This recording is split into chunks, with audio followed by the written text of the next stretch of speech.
Picture this. A man sits calmly before Congress, fielding questions about algorithms that shape what billions see every day. He speaks softly, chooses words carefully. The lawmakers seem almost polite. This is Sundar Pichai, and while they're asking about privacy settings, he controls something far more powerful. Every Google search, every YouTube recommendation, every Android notification, every ad you see, every news article that rises to the top, every piece of information that reaches your screen, flows through systems he oversees. 8 billion people, one quiet engineer.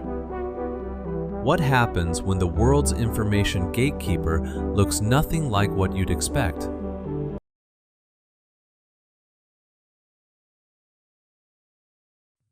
Here's what most people think Google is: a search engine. Maybe they know about YouTube, Gmail, maybe Android. They're missing the bigger picture. Google doesn't just organize information anymore. It shapes reality. Think about your last week.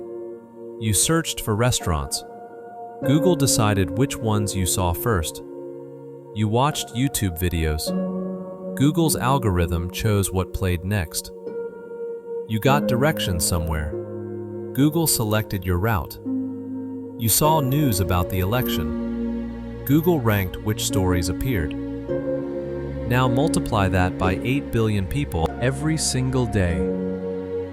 This isn't just influence, it's infrastructure. Google processes over 8.5 billion searches daily. YouTube serves 1 billion hours of video. Android runs on 3 billion devices. Chrome controls 65% of all web browsing. Google Maps handles 1 billion navigation requests. But here's what's really staggering. Google doesn't just dominate one market. It owns the entire pipeline of human attention. You wake up to an Android alarm, check Gmail for messages, search for coffee shops, navigate with maps, watch YouTube while you eat, use Chrome to browse, see ads targeted by Google's data, read news ranked by Google's algorithms. From the moment you wake up until you fall asleep, Google's systems are deciding what you see, where you go, what you know. And since 2015, one man has been quietly orchestrating this empire, Sundar Pichai. When Larry Page and Sergey Brin stepped back in 2019, they handed Pichai the keys to Alphabet. Not just Google, the entire constellation of companies trying to digitize human existence. Waymo building self-driving cars, DeepMind creating artificial intelligence, Verily mapping human biology, Wing delivering packages by drone. But it's the quiet decisions that reveal the real power.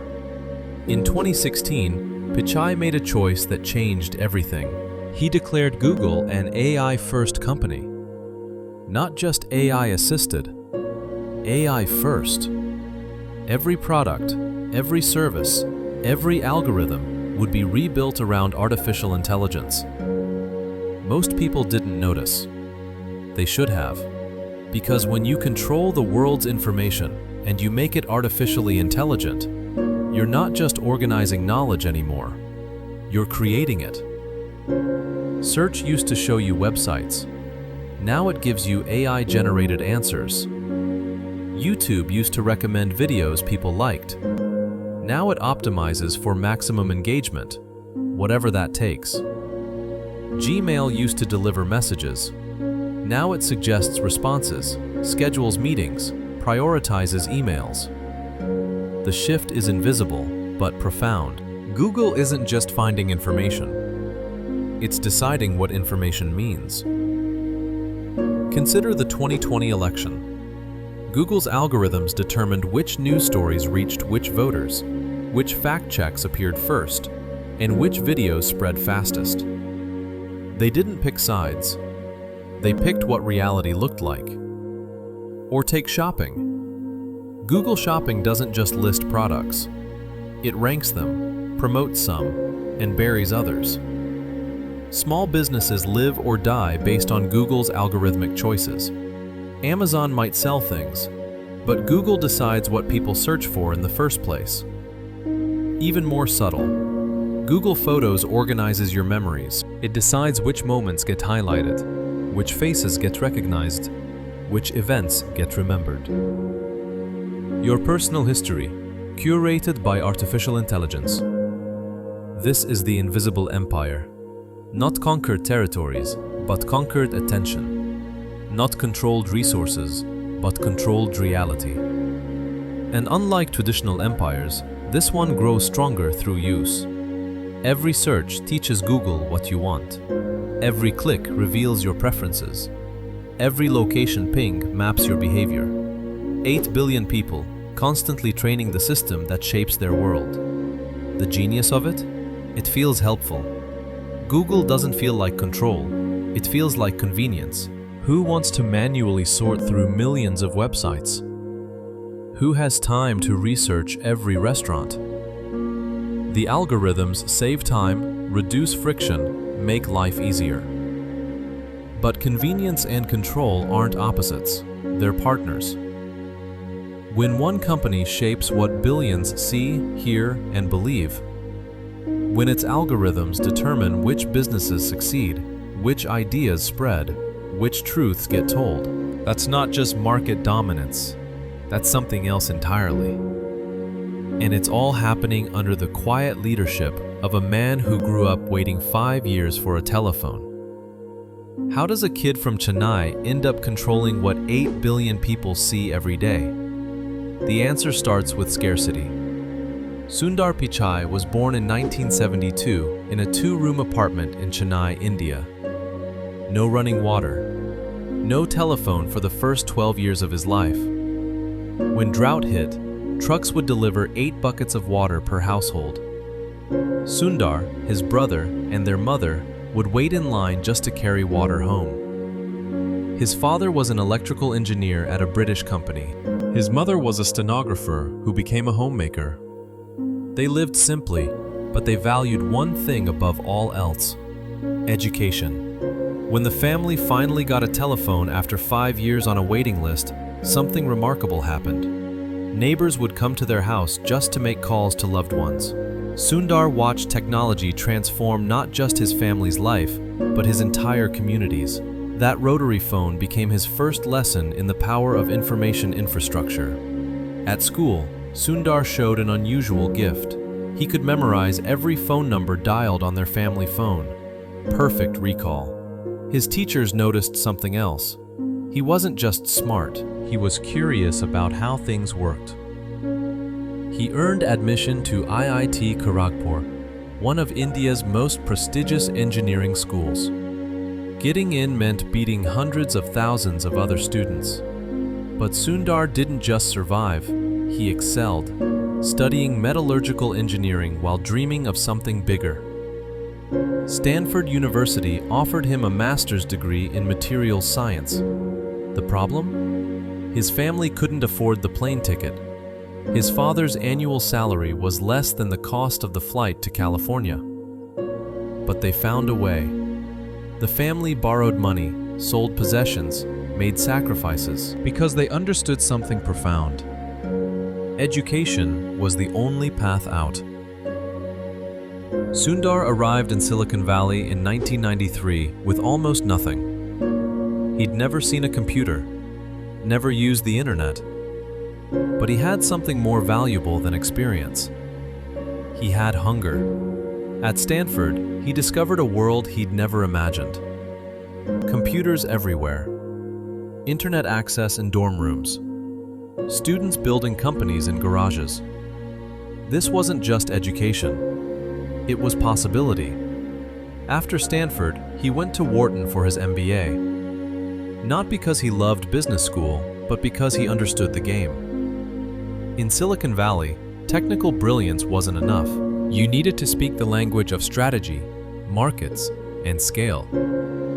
But here's what made Pichai different from other ambitious immigrants in tech. He never forgot what scarcity felt like. While his classmates talked about disrupting industries, Pichai thought about access. While they dreamed of IPOs, he remembered waiting in line for water. While they planned to change the world, he focused on connecting it. In 2004, he joined Google as a product manager. The company was 7 years old, growing fast, but still focused primarily on search. Pichai's first assignment seemed almost trivial: the Google Toolbar. This was a browser plugin that made Google search easily accessible from Internet Explorer and Firefox. Most people saw it as a minor feature. Pichai saw it differently. He understood something crucial. Whoever controls how people access information controls the information itself. The toolbar was just the beginning. Pichai had a bigger vision. What if Google didn't just make tools for other people's browsers? What if Google built its own browser? The idea seemed crazy. Microsoft's Internet Explorer dominated the market. Firefox was gaining ground. Who needed another browser? But Pichai saw the threat. If Microsoft or others controlled the browser, they could control search. They could change default settings, redirect users, even block Google entirely. The toolbar was a band-aid. Google needed its own foundation. He pitched the idea to Larry Page and Sergey Brin. Build a browser from scratch. Make it faster, simpler, more secure than anything else available. Call it Chrome. The founders were skeptical. Browsers were complicated, expensive, and dominated by established players. Why compete with Microsoft when you could partner with them? Pichai's answer revealed everything about his strategic thinking. We can't let someone else control our destiny. Chrome launched in 2008. Within 4 years, it became the world's most popular browser. Today, it controls 65% of global web traffic. But Chrome wasn't just a product, it was a philosophy. Don't depend on others for critical infrastructure. Build your own foundation. Control the entire stack. This became Pichai's blueprint for everything that followed. By 2013, Pichai had proven he could build products that billions of people used. But his next move revealed something deeper about his understanding of power. Andy Rubin, the creator of Android, stepped down. Google needed someone to take over the mobile operating system that was already running on hundreds of millions of phones worldwide. Larry Page chose Pichai. This wasn't just a promotion. It was a transfer of control over the most intimate technology in human history. Your phone knows where you sleep, who you call, what you search for at 3 a.m., which apps you use when you're lonely. Android doesn't just run on phones. It runs on smart TVs, cars, watches, home devices. It's the nervous system of the connected world. And now, Pichai controlled it. But here's what made him dangerous. He understood that the real power wasn't in the operating system itself. It was in the invisible decisions the system made every day. Every notification that appears on your screen, Android decides the priority. Every app that gets featured in the Play Store, Google's algorithms make the choice. Every permission request, every security update, every default setting. These aren't technical details. They're editorial decisions about how 3 billion people interact with information. Pichai began making changes that seemed small but weren't. He integrated Google services deeper into Android, made Google Assistant the default voice interface, ensured that Google Search was the primary way people found information on their phones. Chrome became the default browser, Gmail the default email client. Each decision seemed logical in isolation. Of course, Google would promote its own services on its own platform. But taken together, they created something unprecedented, a closed loop of attention. Your phone suggests restaurants through Google Maps. You search for reviews through Google Search. You watch recommendation videos on YouTube. You get directions through Google Navigation. You pay through Google Pay. Every interaction feeds data back to Google's systems, making the recommendations more precise, the targeting more effective, the loop more complete. But Pichai's real breakthrough came when he realized that artificial intelligence could make these systems not just more efficient, but more persuasive. In 2016, he made the declaration that changed everything. Google would become an AI-first company. Not just AI-enhanced, AI first. This meant rebuilding every product around machine learning. Search results wouldn't just match keywords, they'd predict what you actually wanted to know. YouTube wouldn't just recommend similar videos, it would optimize for maximum engagement time. Gmail wouldn't just deliver messages, it would suggest responses that sounded like you wrote them. The transformation was subtle but profound. Google's systems stopped just organizing information and started shaping behavior.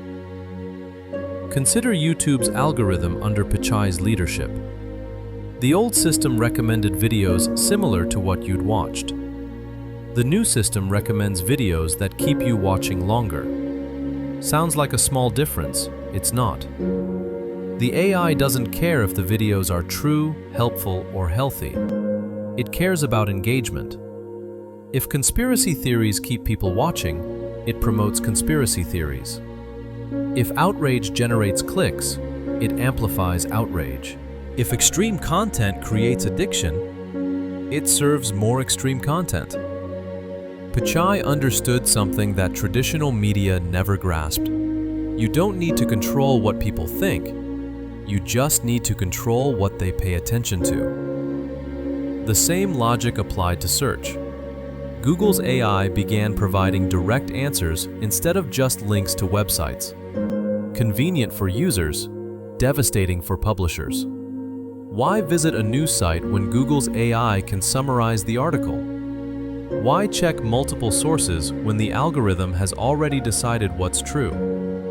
Publishers saw their traffic collapse. Google called it progress.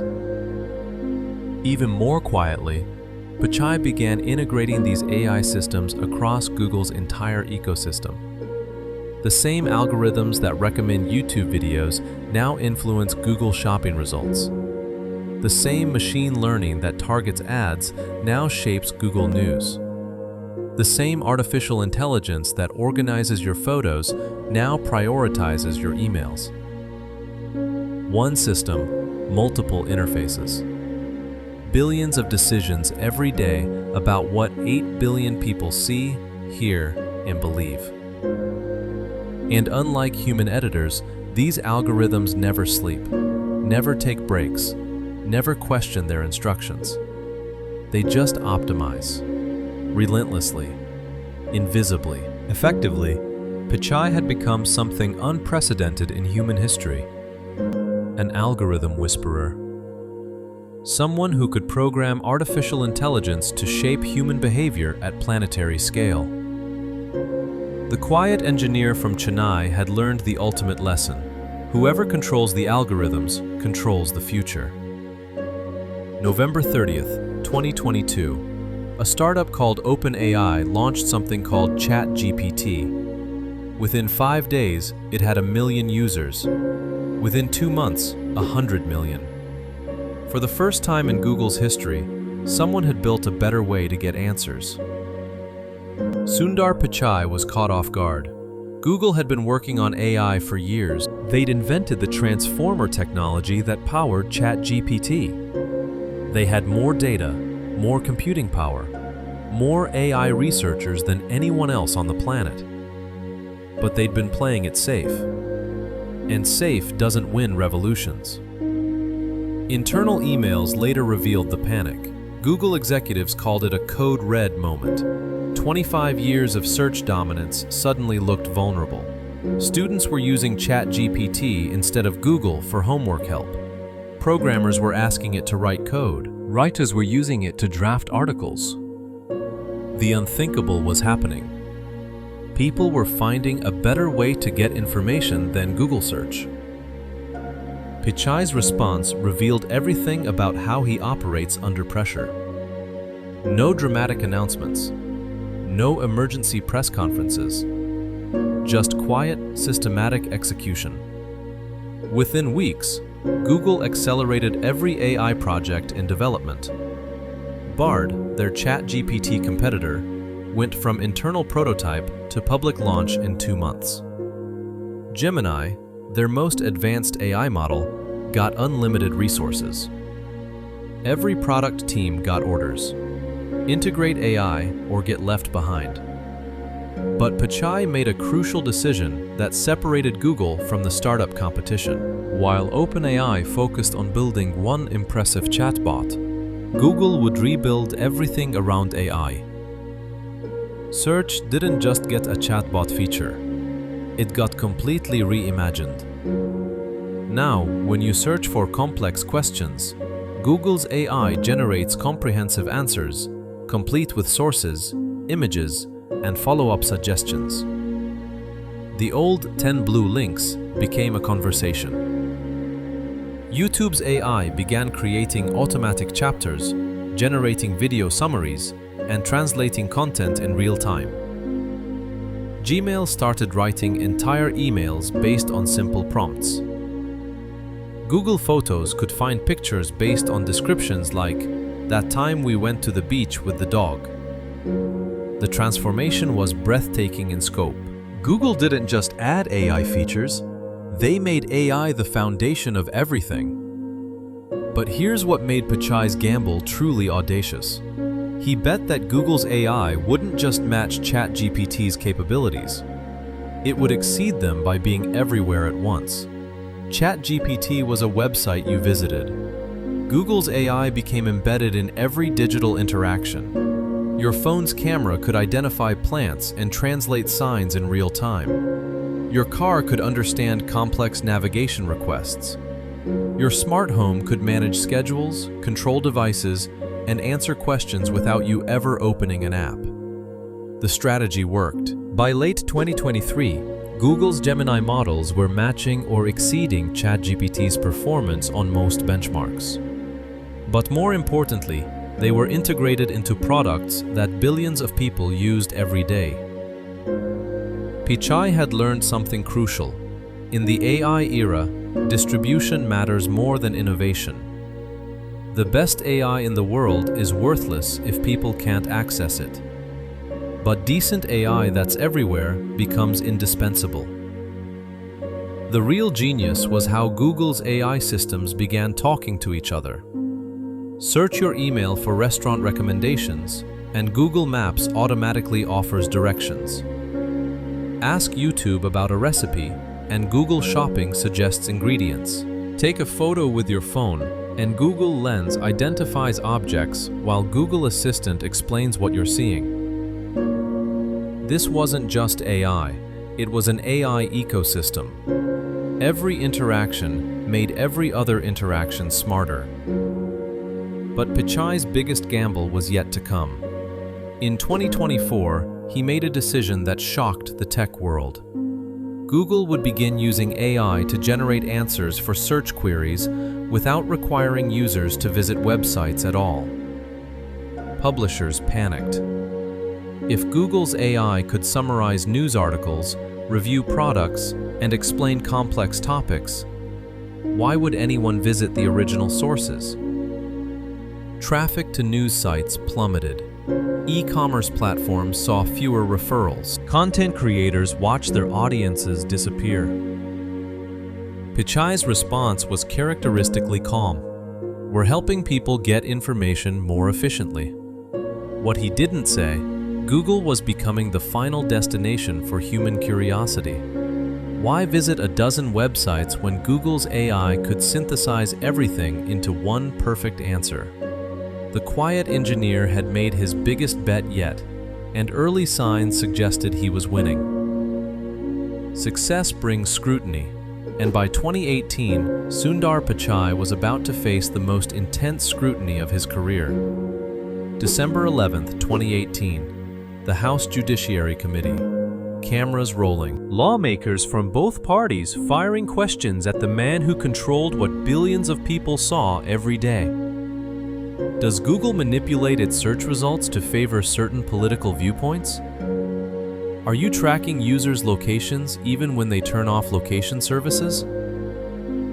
Why does searching for idiot show pictures of President Trump? Pichai sat calmly, hands folded, speaking in measured tones. He deflected. He explained technical complexities. He promised transparency while revealing almost nothing. But the real story wasn't what happened in that hearing room. It was what was happening behind the scenes. The European Union had already fired the first shot. In 2018, they fined Google $5 billion for forcing phone makers to pre-install Google apps on Android devices. The message was clear. Google's dominance had crossed the line from competitive advantage to illegal monopoly. More fines followed. $1.7 billion for blocking rival advertising. $2.8 billion for favoring its own shopping service in search results. The EU wasn't just challenging Google's business practices, they were challenging the entire model that made Pichai's empire possible. In the United States, the Department of Justice launched its own investigation. State attorneys general filed lawsuits. Congress demanded documents, emails, internal communications. For the first time, Google's most sensitive secrets were being dragged into public view. The revelations were damaging. Internal emails showed Google employees joking about screwing over competitors. Documents revealed how Google used its dominance in one market to crush competition in others. Engineers admitted they designed systems specifically to make it harder for users to protect their privacy. But the most troubling discovery was something called Project Dragonfly. Google had been secretly developing a censored search engine for China, one that would block results about human rights, democracy, and peaceful protest, one that would help the Chinese government track dissidents and suppress information. When the project leaked, Google employees were outraged. Thousands signed petitions demanding its cancellation. Some resigned in protest. The backlash was so intense that Google eventually abandoned the project. But the damage was done. The company that promised to organize the world's information and make it universally accessible had been caught building tools for censorship and surveillance. Pichai's response revealed his approach to crisis management. No dramatic apologies, no emotional appeals, just quiet adjustments and careful explanations. He testified before Congress multiple times, always maintaining the same calm demeanor. He implemented new privacy controls, though critics argued they were mostly cosmetic. He promised algorithmic transparency while keeping the actual algorithm secret. Most importantly, he began reshaping Google's narrative. The company wasn't a monopoly, it was an innovation engine. They weren't stifling competition, they were creating better products. They weren't manipulating information, they were organizing it more effectively. The strategy worked, mostly. Despite years of investigations, massive fines, and congressional hearings, Google's core business remained largely intact. Search market share stayed above 90%. Android continued dominating mobile. YouTube's growth accelerated. But the scrutiny had revealed something important. The quiet engineer from Chennai had built something so powerful that governments around the world were struggling to understand how to regulate it. The question wasn't whether Google was too big. The question was whether anyone could control what it had become. And Pichai seemed perfectly comfortable with that uncertainty. While the world debated Google's power, Pichai was quietly building something even more transformative. The investigations, the fines, the congressional hearings, they were all focused on Google's past. Search dominance, Android monopoly, advertising control. But Pichai was already 3 moves ahead, orchestrating a revolution that would make those concerns seem quaint. AI wasn't just being added to Google's products, it was becoming the products. In 2021, Pichai made a decision that revealed his true vision. Google would merge DeepMind, its London-based AI lab, with Google Brain, its Mountain View research team. Two of the world's most advanced AI organizations unified under one mission: build artificial general intelligence. The announcement was buried in a corporate blog post. No fanfare, no dramatic presentations, just a quiet reorganization that brought together the minds behind AlphaGo, the AI that defeated the world's best Go player, and the engineers who invented the transformer architecture powering every major AI breakthrough. But the real revolution was happening in products people used every day. Google Search began providing AI-generated summaries for complex queries, not just links to websites, actual answers, synthesized from dozens of sources, presented as definitive truth. Users loved it. Publishers watched their traffic disappear. YouTube's algorithm evolved beyond simple recommendations. It began creating personalized content experiences, generating thumbnails, suggesting video topics to creators, even helping edit footage. The platform wasn't just hosting videos anymore. It was actively shaping what got created. Gmail started composing entire emails based on simple prompts. Google Docs began writing reports, presentations, and proposals. Google Sheets could analyze data and generate insights automatically. The productivity suite wasn't just helping people work, it was thinking for them. But Pichai's most audacious bet was Waymo, Google's self-driving car project. While other companies focused on building better cars, Pichai understood something deeper. Autonomous vehicles weren't about transportation. They were about data.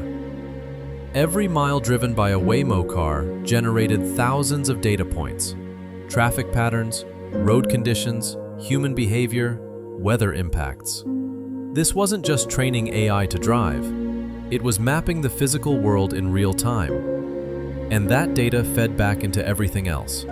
Google Maps became more accurate. Location-based advertising more precise. In the world of self-driving cars, delivery predictions became more reliable. These cars weren't just products. They were sensors in a global intelligence network. The same logic applied to Project Loon, Google's balloon-powered internet service, and Wing, its drone delivery system. Each project generated data that made every other project smarter. Pichai had realized something profound.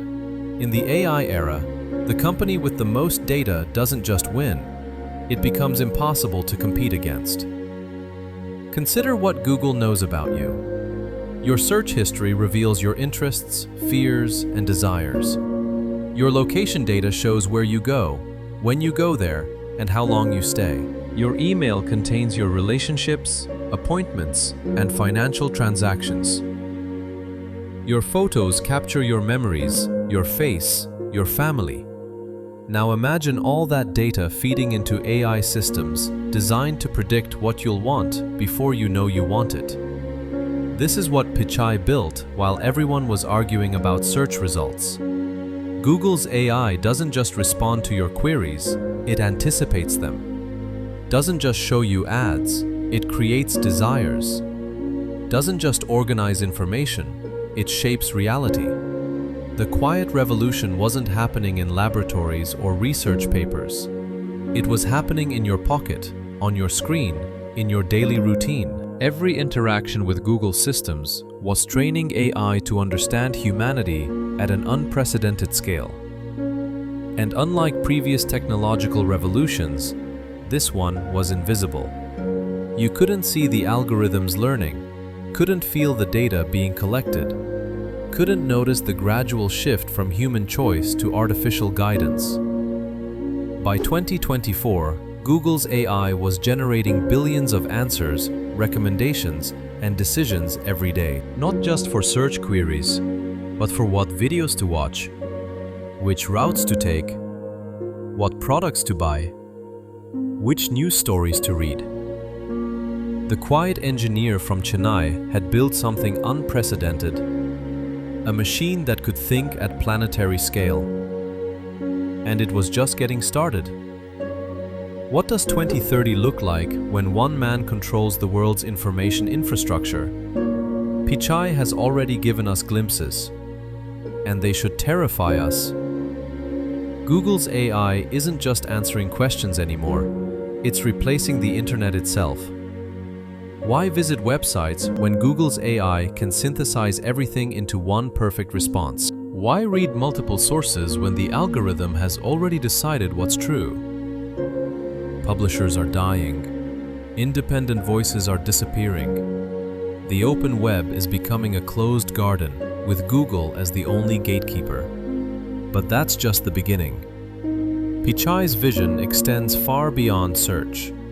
He's building what Google calls ambient computing, AI that's everywhere, invisible, always listening, always learning. Your smart home will know your mood before you do. Your car will predict where you're going before you decide. Your phone will compose messages that sound exactly like you wrote them. Your TV will create personalized content in real time. This isn't science fiction. Google is already testing these systems. Project Starline uses AI to create holographic video calls so realistic you'll forget the person isn't actually there. Lambda, Google's conversation AI, is so sophisticated that one engineer became convinced it was sentient.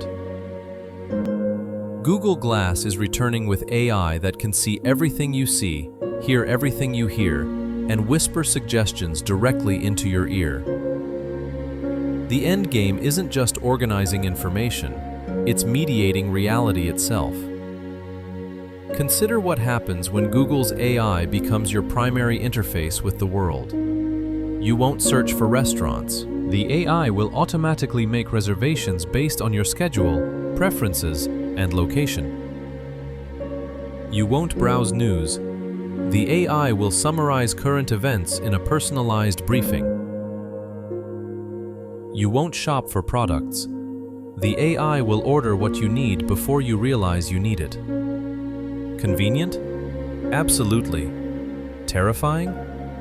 That depends on who controls the AI. Pichai talks about this future with characteristic calm. AI will be more profound than fire or electricity, he says. It will help humanity solve its greatest challenges. But he's less forthcoming about the concentration of power this creates. When one company's AI decides what information you see, which products you buy, where you go, who you meet, that's not just market dominance. That's social engineering at planetary scale. And unlike human institutions, AI systems can be updated instantly, globally, simultaneously. One algorithm change could shift elections, crash markets, or reshape entire industries, all without public debate, regulatory oversight, or democratic input. Pichai understands this power. The question is whether he'll use it responsibly. Early signs are mixed. Google has implemented AI ethics boards, published fairness principles, and promised algorithmic transparency. But they've also fired researchers who raised concerns about AI bias, suppressed studies about algorithmic harm, and resisted external oversight. The quiet engineer from Chennai has become the most powerful unelected person in human history. He controls what 8 billion people see, hear, and believe. His algorithms shape elections, markets, and minds. Yet he remains largely invisible. No dramatic speeches, no grand manifestos, no public debates about the future he's building. Just quiet, systematic execution of a vision that could transform human civilization. The most chilling part? We're helping him build it. Every search teaches Google what we want. Every click reveals our preferences. Every interaction trains the AI to understand us better than we understand ourselves. We're not just users of Google's systems, We're unwitting participants in the largest social experiment in human history. And Pichai? He's the scientist running the experiment. The boy who once waited 5 years for a telephone now controls the most sophisticated information network ever created. The student who memorized phone numbers now oversees algorithms that memorize human behavior. The immigrant who dreamed of connecting the world has built systems that could control it. The question isn't whether Pichai's vision will succeed, it's whether humanity will survive it. The quiet man from Chennai changed everything without anyone noticing. He turned information into influence, algorithms into authority, convenience into control. Today, Sundar Pichai sits just one decision away from reshaping how 8 billion people understand reality itself. The real question isn't whether we can trust his vision for our digital future, it's whether we still have a choice.